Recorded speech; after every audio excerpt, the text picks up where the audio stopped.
This is a Sandy Boy Productions podcast.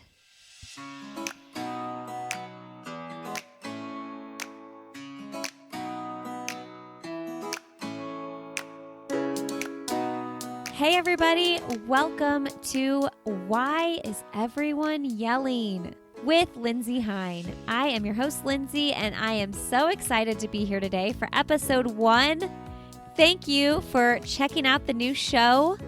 I have been envisioning this new podcast for some time now where parents can connect, they can grow, and feel supported. And what I've found in my 8 short years of experience in parenting is that it's a beautiful thing, but it is also really hard. And I'm constantly learning that I have to rethink how I do this over and over again. I oftentimes find myself saying, maybe yelling, why is everyone yelling?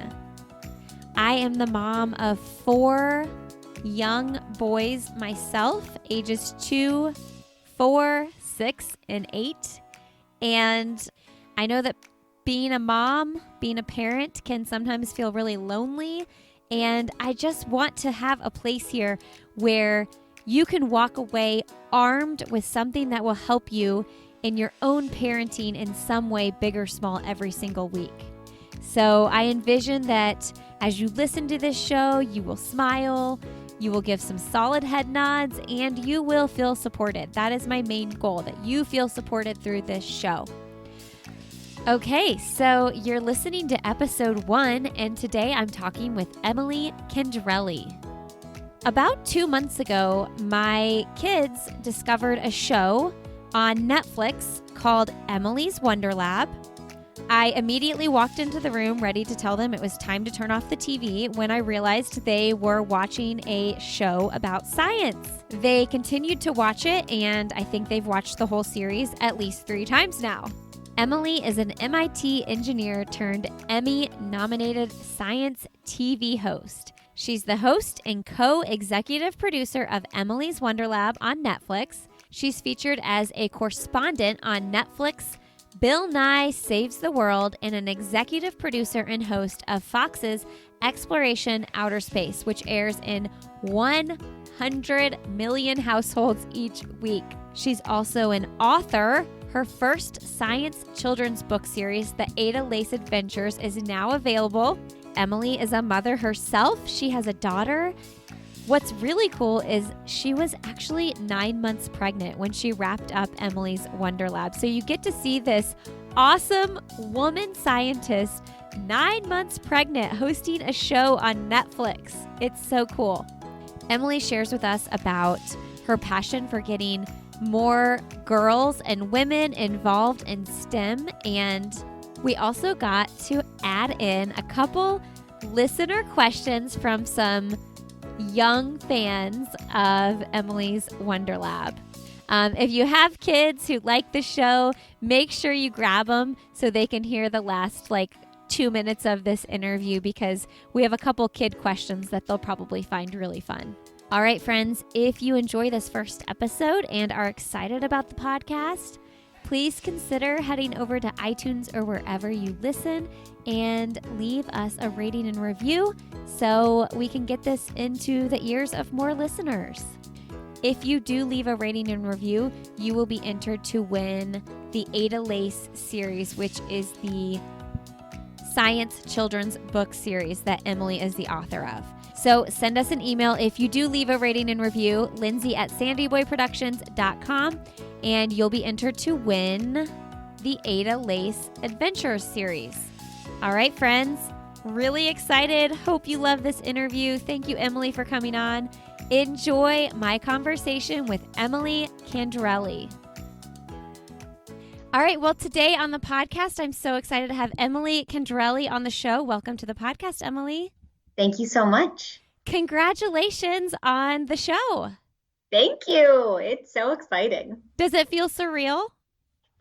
Yes, I'm just so overwhelmed. I'm not getting much sleep. I have definitely gone way over my allotted screen time for the last week, just reading comments and responding to kids doing my experiments. It's a very, very fun feeling. Yeah, are you having the actual kids reaching out to you, not just the parents? Oh my gosh. I mean, it's a mix of both. I have kids that are writing notes and they're like shooting videos saying that they like doing experiments. I saw this one video of a parent took it and sent it to me over Twitter where a kid and his little sister were experimenting. And I saw them like push something down their stairs. And he said something like, your hypothesis was right. My hypothesis was wrong, but that's okay because we learned something. And then at the end, they scream, Emily's Wonderlab. And I was like, oh my gosh, this is my dream. That is so, so cool. I mean, we are watching it on repeat. It's crazy how Netflix works too, because I just walked downstairs one day and I was like, about to say get off YouTube or like get off TV, and then I was like, oh wait, they're watching science class. This is so cool. And he just found it on his own, so it's so exciting. Whoa. That's so great. That's my dream, is that parents think of this as just sort of like guilt-free screen time. Yeah. It is, for sure. Okay, so let's introduce you to the parents. Most people listening will probably be parents on this podcast.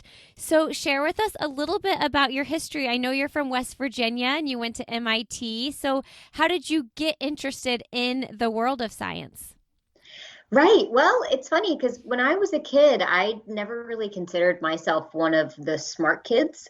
I loved math. That was the one thing I really, really did like. I loved math. And when I was going to college, I really wanted to find a job that would be like a good job that would make money. I was very practical about it all. And I was like, okay, engineers use math. They make good money. I'll major in engineering. It'll be really hard. And the next 4 years of my life are gonna kind of suck, but I'm gonna end up with a good job at the end. And it turned out that I loved this stuff. I learned about aerospace engineering. I learned about NASA. I had all of these NASA internships and I did NASA research, and I just fell completely in love with the space industry. And it just kind of snowballed from there. And so I got my undergrad degree in mechanical and aerospace engineering at West Virginia University.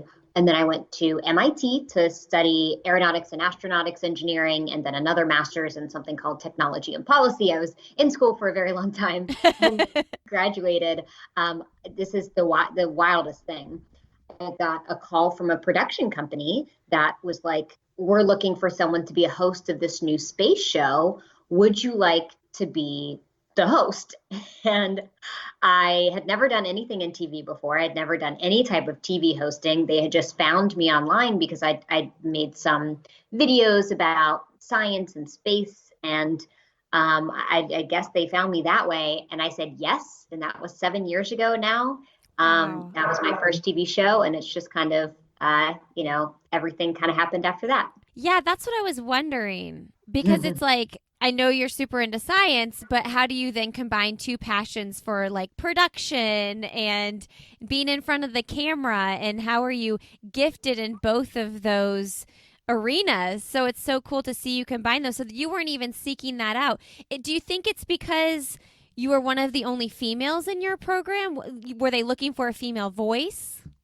I absolutely think that's the case. Yeah. So I think that the production company that hired me, Steve Rotfeld Productions, based out of Philly, they were looking for a female host, which was so weird. I have been told that I was the first female host of a nationally syndicated science show. And so for them to seek out a female host, that was really rare and unique and very cool for them to do, because that is not what most people did in that field. And so they had found me and gave me this opportunity. And I would say that I wasn't very good at it in the beginning. Wow. When I watched my first show in the first couple seasons, I'm like, oh, yikes. You had a lot of learning to do. But like so many other things, you get better at it the more that you do it. As long as you stick at it, you're sort of, you're very critical of yourself. You learn what works and what doesn't. You iterate, you fail, you do all of this experimenting in your own life, and you get better at it as you go. Okay, so with Emily's Wonderlab, did you craft what the show would look like? Who did you work with to come up with the concept and everything? Yeah, so I mean, like so many big projects, it involves so many different people. But I did work with one individual woman at the production company, Buena Marie Productions, Maria Pepin, who is just a rock star woman in the producing world, in the world of kids television. And I've been working with her on a kids science show for about 5 years. And it was a different type of science show than Emily's Wonderlab. And we had been pitching that to various networks over the last 5 years. And we got some good feedback. We shot a pilot at one point, and it just never got picked up. Well, Netflix was interested in hearing that pilot. They're building out their kids programming. And we go to them and we pitch them the show. And they say, we like the general concept, but let's tweak it a bit. And so they wanted to work with us to create this entirely new show, Emily's Wonderlab. Talk to us about your Facebook post you recently posted, and how you were one of 2 or 3 women in your program in college, and how this is a dream come true. Also, for your daughter to see what you're doing here and to encourage other little girls to get involved in this. Yeah, it's so surreal to me because when I was studying in undergrad, when I would walk into a classroom of 50 guys, of 50 people, they would mostly be guys. I would be one of maybe 2 or 3 girls in the entire classroom. And so when that happens, you instantly feel like you're in the wrong place. You feel like maybe you have stepped into the wrong classroom, and everybody knows who you are. You are one of the 2 or 3 girls in the program. Everyone knows who you are. And so it feels like very, very weird going through college that way. And when I would go to pitch science TV shows to larger networks, and this is mostly for adults because I work in science production for like TV shows for adults as well, I would get the feedback that is very marketing driven, but they talk about, well, most of the people who watch our shows are guys, and we just don't know if they'd relate to a female host.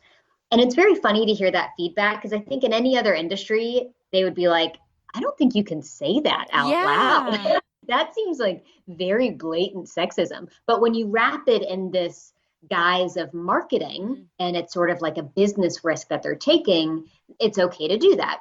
And so it was sort of like, well, you get that feedback a few times and you're just like, that's not really fun to hear.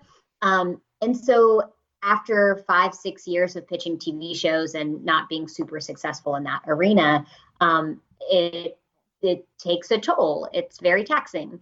And so when this Netflix pitch came up, I was like, let's do the song and dance. We'll put our best foot forward. We'll try this again. And when they called, well, first I will say I was like 5 months pregnant when we were pitching this. And it was one of those times where I just hadn't announced it to the world yet. And I announced it. And I thought, well, I'm just going to tell the world that I'm pregnant. If Netflix calls, they call. If they don't, I mean, I can't hide this pregnancy forever. It'll be up to them as to whether or not they want to work with a pregnant woman. We'll see. And so I announced it. And a week later, Netflix calls and they're like, should we film the show before or after the baby? Oh, I can't tell you. I cried like a baby. I've never been so excited for anything in my whole life. And I was like, let's do it before the baby comes because I don't know what it's like to have a baby. And I think it's going to be pretty hard. yes.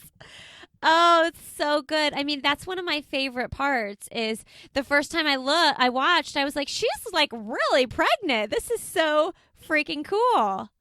Yeah, at the end of it, I was 36 weeks pregnant. So I was actually like 9 months pregnant in the last few days of filming. And so I actually had to have a doctor's note to fly back home because after the 9th month, the doctors are like, we need to make sure you're totally healthy to get on a plane so you don't have this baby on the plane. Yeah. Tell me about the overalls because they're so cute. Oh, yeah. So I had suggested that I wear overalls because throughout my entire pregnancy, I loved wearing overalls because they were super comfy. And I just thought they looked really flattering on a cute little baby bump. And so the production company found these pink overalls. And I'll say that the funny thing about filming is that we filmed over the course of 10 days, and I had the overalls hemmed at the beginning of production. And I don't know if you know how pregnancy works, but you get bigger every day. And so towards the end of filming, those overalls were a little bit tight. They're so cute. Okay. Let's talk about I want to get into one of your talks that you've done. I've watched all your talks on your website. And specifically, I was so drawn to your talk about being nice, like teaching science and being nice, because there's this way that people go about talking to other human beings who might not know or believe certain things about science in a way that says, you're not very smart, you know? And I just loved your message. And I think the internet in general, the world, just science or no science, needs to hear that. Like, nobody is going to listen or, as you said, critically think about the conversation if you're attacking them. So can you just expand on that a little bit? Right. So coming from West Virginia, there are a lot of people that I know and love and respect who deny the science of climate change. And I think knowing that and experiencing that firsthand gave me some insight as to how I approach science communication in my life. Because what I have learned in my own experiences is that science denial is way more nuanced than simply lack of education. Like, it's not that just all of these people are stupid, right? There's so much more behind that. And unless we address all of those reasons, we're never even going to get to the point of science education. And the one surefire way to make sure that you're not changing anybody's minds is to be mean to them. There's science behind this about how our brain works, that being mean makes someone defensive, and you are literally removing their ability to think critically about that situation. And so being nice can go a long way towards science education. Being empathetic can go a long way towards science education. And I'd like to see more of that. The internet is a pretty unique place where people are not super empathetic and kind. You don't really have that human interaction, and being able to relate to each other is one of the best ways to facilitate communication. And when you remove a lot of the humanness behind talking, when you're behind a computer, you're not seeing somebody's face, you're not seeing their body language, it just makes it easier to not be empathetic and not be human. And so I would like to see more people be nicer, more people be a bit more empathetic when we're talking about the science of various topics. So how do you approach that? Like with someone who isn't on board with climate change being real or anything like that? Like, how do you approach having those conversations? I think the one thing I try to do in every conversation is to find common ground. So you want to sort of step back and really try to listen to see where they're coming from. And when it comes to climate change in West Virginia, oftentimes it's tied to our state's relationship with coal and the coal's relationship to our economy and that economy's relationship to their family's jobs. And when you are talking to someone who their son or daughter lost their job because the coal industry is dying, and now because they've lost their job, they have all of these other issues, they're going to want to point to something to blame that on.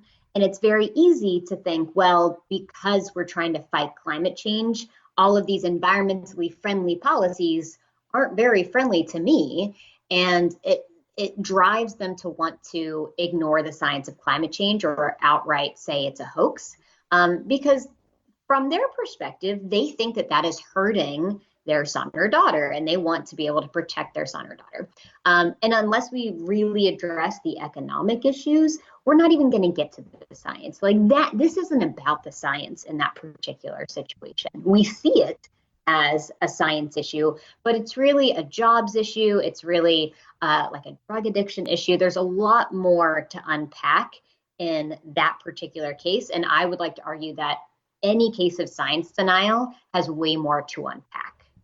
So Another thing you talk about is our culture being science literate or science illiterate. And, I'm one of those people that say I'm not good at math, like I'm not super educated in this. So how do we become science literate without taking all these courses? And, I sit on the couch and watch Emily's Wonderlab with my kids, but what are some ways that we as the parents and our kids can become more science literate? I love that question because I think that if we can learn a little bit from kids, we can learn that it's okay to not know things. It's okay to ask questions. There's something that happens when we grow older that makes us embarrassed about our lack of education or embarrassed about things that we don't know. And we shouldn't be embarrassed about that because when we ask the question, we're going to learn something and we're going to fill those gaps in our knowledge. And so I think if we can learn to be curious like our kids and learn to continue to ask questions throughout our life and be lifelong learners, that's the first step in all of this. And when it comes to science education in particular, I think understanding, how to figure out which sources are trustworthy, who are the experts in this situation, and always being a little bit critical about the information that we're seeing and not taking things on at face value. I'm always a little bit skeptical when someone says, well, I saw on Facebook that. I'm like, Facebook isn't a source. You need to figure out where that source is coming from. What biases does that source have? What is their incentive to make you believe that? Are they profiting off of you believing that? I think being a critically minded person can be really helpful. Always questioning where information is coming from and if that source is trustworthy can go a really long way. Before Emily's Wonderlab, you were doing Xploration Outer Space, and you've done some shows with Bill Nye as well. So talk about how those experiences shaped you into where you are in your career today. Absolutely. So Xploration Outer Space was my very first TV show, and we're actually still filming it. Season 6 is premiering later this fall, which I'm really excited about. That's the show that I've gotten 2 Emmy nominations from. I learned how to be a TV show host with.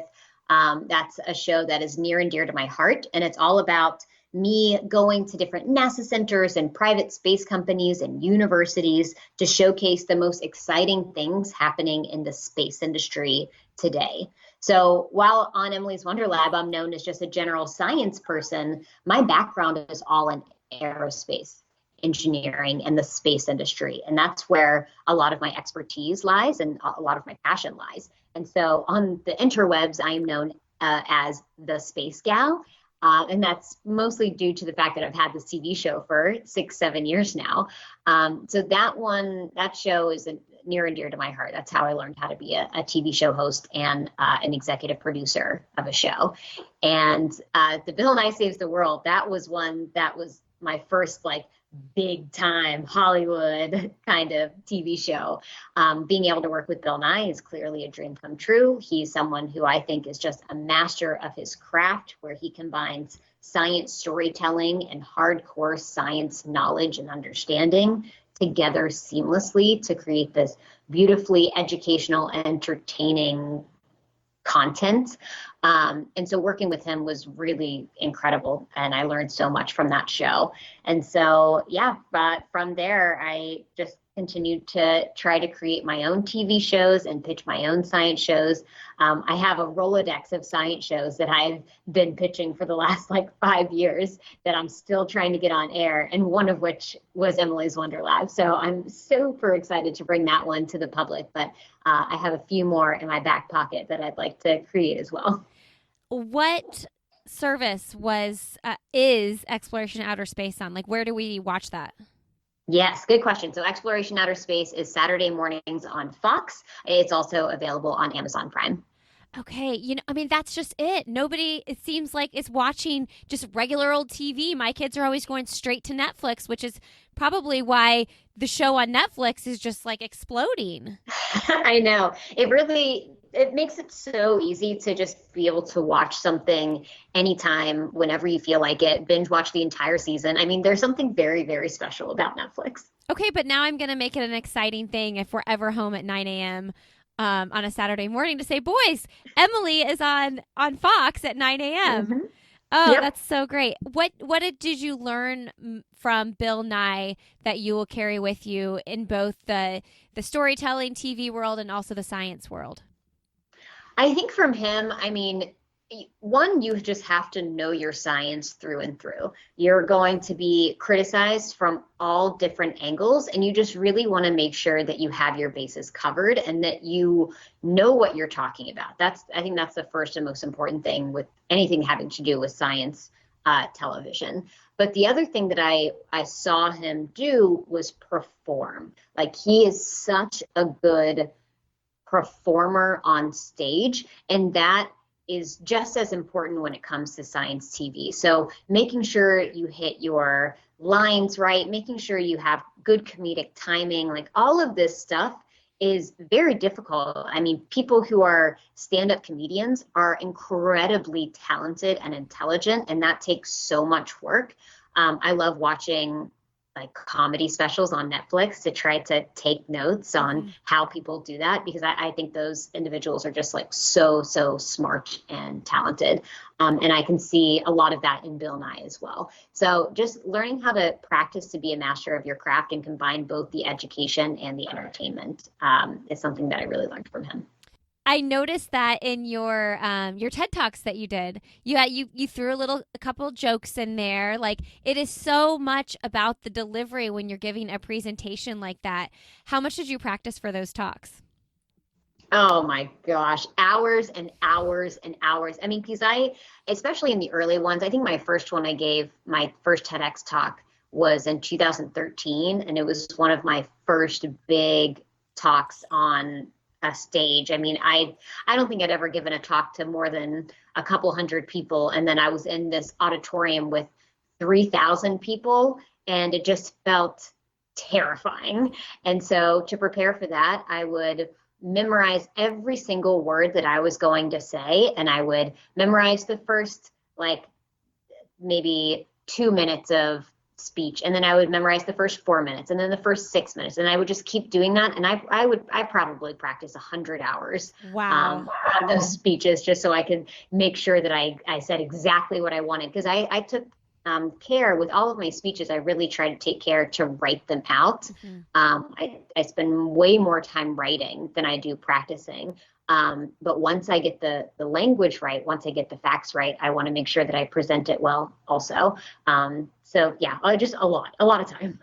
Yeah, it's crazy when you watch someone deliver a talk like that because you think, "Oh, they're just a natural." And you are natural, I'm sure, but like nobody's watching thinking she spent at least 100 hours preparing Oh this. yeah, yeah. It is very intimidating, but that's like, I think public speaking is very much a 10,000 hour skill, and being able to practice a lot of times and practice jokes on different audiences, so understand what works and what doesn't. Because a joke that I would tell like to you would play different than a joke I would tell to a general audience of like 300 people. Yeah. And so you kind of have to feel it out. It's very interesting. It's like a very interesting social dynamic to understand what kind of things are funny in general groups of people versus like a one-on-one conversation. That is so true. And there's nothing worse than being in front of a crowd and it not going over well and you just having to keep plowing through. Oh yeah. Oh, and I've been there. I mean, it's like you just have to have thick skin, because Yeah. sometimes you're like, okay, well, mental note, that one did not work well. Do not include that one in the next one. Yeah, I was just listening to someone talk about this too, like just depending on what region of the country you're speaking in, just, and the age of the group, and just there's so many different things. Like this might work in Indiana, where I'm from, but it probably won't work in California. Like it's just, yeah, it's crazy. Okay, I want to talk about getting our young girls involved in STEM and interested, because I know that's probably part of your mission to get more women in the field. Right. I think for me, the most powerful thing is representation and being able to introduce younger girls to people who look like them in books and TV shows and movies and like Netflix series, for example, because there's just something about seeing someone who looks like you talk about science and technology that makes all of that feel a little bit more relatable. And so I always encourage people to find these female science YouTubers like Diana Cowan or Simone Yetch, the robotics girl, or Raven the Science Maven, or Hood Naturalist, or as Stephanie Explains It All. Like all of these women just creating wonderful content on social media, wonderful science content on social media. They are just paving the way, I think, for the next generation of little girls to be scientists and engineers. Oh, that's so good. Tell us about the Ada Lace series.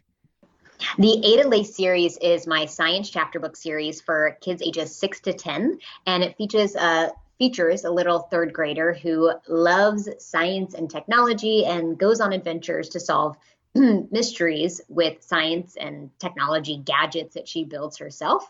And it was sort of my way of creating a book that I wish that I had when I was younger, a book about adventure that just happened to feature a little girl as the main character. And yeah, I'm very excited about it. There's 5 books in the series. We sent the third book in the series to space last year, which was pretty cool. It went to the International Space Station through a program called the Storytime From Space program. And it was read on the space station by an astronaut, which is That's pretty so neat. cool. Do you want to go to space? I would like to go to space when it is very safe to go. I think like I would probably have ridden on the space shuttle. On the new capsules that are going to space, I kind of want to wait to see to make sure they have like a pretty good safety record before I would go. Um, I mean, clearly I'm being like silly because there's only like a very, very small number of people that are ever selected to go. So I don't think I would ever be selected to go. But if I was selected to go, these are the things that would run through my head. Yeah. Okay. How has being a mom changed the way you look at your career or science or just the world in general? How old is your daughter? She just turned 1 a couple days ago. So, I mean, I think that having her makes me just so excited to introduce her to all these science topics.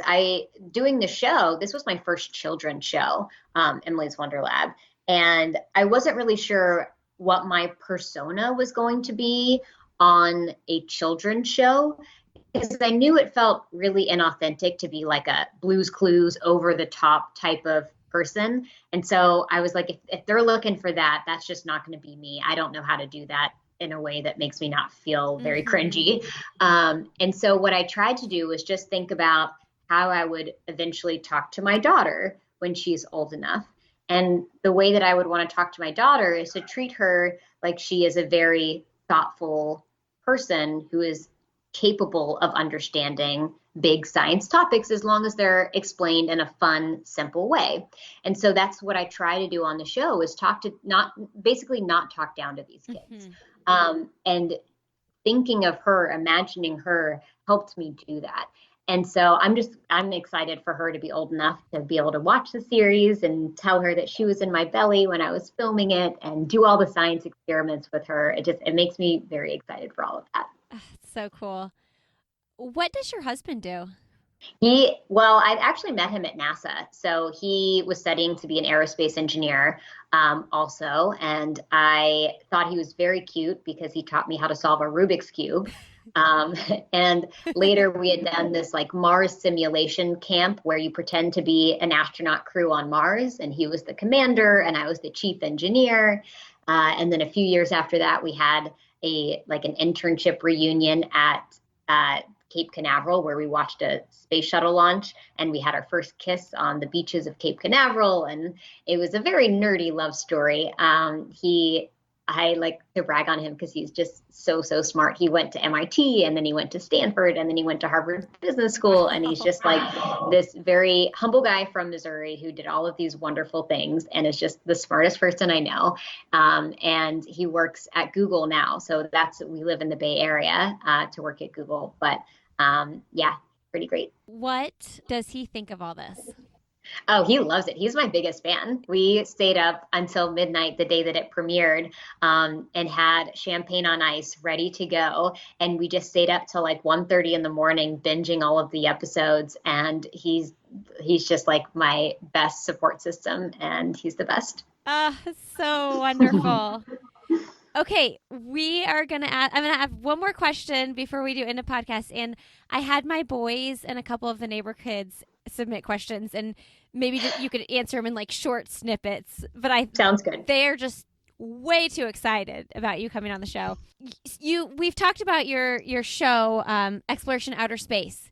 Give us, maybe in terms that like our younger kids might understand too, why is it so important that we're doing exploration in space?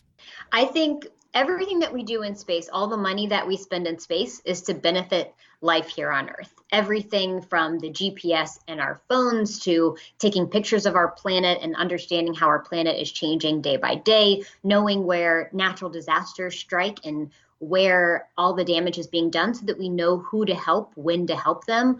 All of these things are thanks to technology that we have created in space. So great. Okay, I'm going to do end of the podcast questions and then do the kid questions. Okay. Emily, what's something professionally or personally that you would like to do that you haven't done yet? Ooh, I would like to write a book geared toward adults sometime in my future. And what do you know what the topic would be? I mean, something on science communication, something about like empathetic science communication. That's something I'm really passionate about. Yes. I can't wait to read it when it happens. What's an accomplishment you're most proud of? I think getting into MIT is something that I am most proud of because I was this West Virginia girl, never really considered myself one of the smart kids. I'm the first person in my family to pursue a degree in science or technology or engineering and STEM in general. And so figuring out how to get accepted to MIT was something that was very, very difficult. And I'm really proud that I was able to do that. And what does your family think about all of this? Oh my gosh. I mean, I think they're still trying to process it. My parents keep talking about like going to the grocery store and having a neighbor be like, I saw your daughter on the Today Show. I saw your daughter on Netflix, like all of these things. And they're just like still processing, but so proud that my dad the other day went on a news show and basically begged all of West Virginia to watch my Netflix show. And it was just like, it looked like he was about to tear up, and it was the sweetest thing. So I think they're just very proud and like the most adorable parents. Oh my gosh. What's your favorite thing about West Virginia? I think the pepperoni rolls, probably. Pepperoni rolls are a delicacy, a type of food in West Virginia where it's literally just like a bunch of pepperoni, sometimes cheese wrapped in dough, wrapped in bread. And every family has their own way of making pepperoni rolls. And so it's my absolutely favorite thing. Anytime my mom visits, she brings a bag of pepperoni rolls. And I just like, it's my favorite thing that she does. What is the best, most recent book you've read? Oh my gosh. I'm working through the book White Fragility right now. I think that is something that's really important and topical, and it is a difficult read, but it's provoking a lot of really good conversations with my husband, who's also reading it. And so that one, I think, is just changing the framework of how I view the world. And it's been pretty thought-provoking. I listened to it on Audible. Are you reading it or doing Audible? Reading it. Good. Because Audible, it's like a computerized voice kind of. And I was like, oh, interesting. Yeah, and it's not the author's voice. So once I started though, I was like, well, I don't want to go buy it now because I already bought it on Audible. So I just powered through. But I was like, I wish I would have read this one because I love listening to Audible books when it's the author's voice. But yeah, I've heard, and as soon as I posted on Instagram that I was listening on Audible, I had so many people message me like, read it instead. So I'm glad that you're reading it instead. Yeah. Okay, Emily, what is your one message to send to our audience? Man, I think that staying curious, I mean, to be cheesy, the tagline in Emily's Wonderlab is stay curious and keep exploring. Yeah. But like keeping your eyes open to the wonders around us, especially right now, it's something that I think provokes a sense of excitement and curiosity and the ability to question things around you and always asking the question, like, how does that work? Why does that happen? It leads you down a really fun rabbit hole. And so I would just encourage people to constantly be asking questions and keeping that curiosity alive. Do you know? Will you know when if you get it a second season? I don't know yet. I am Okay. still holding out. I don't know how quickly these decisions are made. It's so hard because you have no idea how well the show is doing other than the social media response. Like Really? we don't see the numbers or anything like that. Yeah. So just Huh. I encourage everybody to keep watching so that hopefully Netflix calls again. I mean, it has to be. I mean, I literally talked to my three best friends. I'm like, "Have your kids been watching this show?" And they're like, "Yeah, oh yeah, they've watched all the episodes already." And I'm from Indianapolis. I feel like everybody's watching. Oh, I hope so. That would make me really happy. I Okay, like to imagine kids making messes in their kitchens and living rooms and experimenting all over the place. Like that brings joy to my heart. I know my boys and we have to do experiments, and all the parents thank Emily for saying you need a parent's approval before you do a science experiment.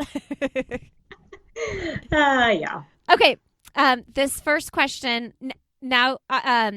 We're gonna do some listener questions from the kids. So this first question is from my 8-year-old son, Marshall. I'm just gonna play my phone into the microphone. I think it's gonna be okay. Cool. Turn it up. Hi, Miss Emily. My name is Marshall. I'm 8 years old. And how did you get into science? How did I get into science? I mean, I think that it was something that I just tried out, not knowing whether or not I would like it. And it turned out that I really liked it. I chose aerospace engineering in particular because I wanted to fly on something called the Vomit Comet. And if you haven't heard of the Vomit Comet, I encourage you to Google it because it is the coolest thing in the world. It's like an 8,000-foot roller coaster in the sky that's a plane, and the people inside float weightless. And if you study aerospace engineering, you can fly on it for free as long as you design an experiment that NASA accepts. And that's how I chose aerospace engineering, was because I wanted to fly on the Vomit Comet. Wow, that's so cool. Were you scared? I definitely, oh yeah, I was super scared. Yeah. I was very scared, but then I've ridden it 3 times now. And so Oh, each consecutive time, you get better and better. oh, I love it. Okay, here's another one. This is from Evie. Hi, Miss Emily. My name is Evie. I'm 9 years old. And my question is, how long have you been doing science stuff? How long have I been doing science stuff? Oh my gosh, let me count the years. I would say probably since 2005 when I graduated high school. So about 15 years now. Ah, the time flies by. I know. Okay, this one's from Wyatt. Hi, my name's Wyatt. I was wondering what size of balloon you used for the car balloon race. Ooh, for the car balloon race. That's a good question, Wyatt. I would say any type of party balloon. I think that it would be fun to experiment to see what would happen when you use small balloons versus big balloons. It's kind of like having a small engine versus a big engine. And I would encourage you to try them both out to see how that changes how far the car goes. Okay, there's two more. Hello, Miss Emily. Um, my name is Lewis. And how did you get on TV? And I like the rainbow toothpaste. And I'm 5 years old. Oh my gosh, was that Lewis? Is that his? Yeah. Oh, Lewis, that is the sweetest. I also loved the rainbow toothpaste. I think that's the most beautiful, fun experiment ever. And wait, what was this question again? How'd you get on TV? How did I get on TV? I think that I just I talked to a lot of students, and I I did a lot of videos on science and technology, and I just did that for a number of years. And then when TV producers were looking for a host, they found me online. I love it. Okay, this is the last one. My name is Emily, and I'm 6 years old, and I was wondering, how did you make the tornado? It was really cool.